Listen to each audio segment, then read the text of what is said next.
distance with chi energy telekinesis, and it's called Room for One More. It's just a one-page thing. It's like 3 paragraphs or something like that, 4 paragraphs.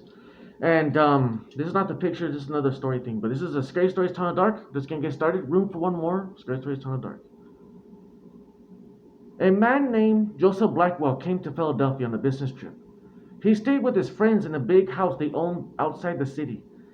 That night they had a good time visiting. But when Blackwell went to bed, he tossed and turned and couldn't sleep. Sometime during the night, he heard a car turn into the driveway. He went to the window to see who it was arriving at such a late hour in the midnight. He saw a long black hearse filled with people. The driver of the hearse looked up at him. When Blackwell saw his queer, hideous face, he shuddered. The driver called to him, "There's room for one more." Then he waited for a minute or two and drove off. In the morning, Blackwell told his friends what had happened. "You were dreaming," they said. "I must have been," he said, "but it didn't seem like a dream." After breakfast, they went to Philadelphia.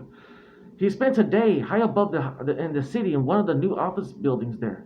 Late in the afternoon, he was waiting for an elevator to take him back down to the streets. But when it arrived, it was crowded. One of the passengers looked up and called to him. "There's room for one more," he said. It was the driver from the hearse. "No thanks," said Blackwell.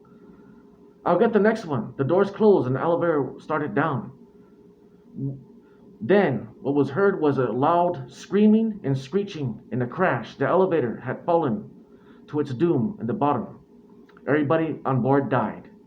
And that right there is telekinesis, and doing it without touching it, with projection, and trying to do like 2 things at once. At the beginning, it was spinning by itself because of my chi energy pulling it in the air. That was by mistake. I was aware of it when I was at the very beginning when I was reading it. I was aware of that, so it moved a little bit because it was attracting to my natural chi energy of the hands. But after like a few seconds, when it stopped and started spinning again, that's when it was really me. So it was me both ways, but I was trying to demonstrate that I can do it without touching it. So when it stopped for a few seconds as I was reading it, from the initial beginning of it spinning, that was really me doing it from chi energy. Now I'm going to try to do it from further away. I hope it looks good. Take care, guys. It's a story, and happy Halloween.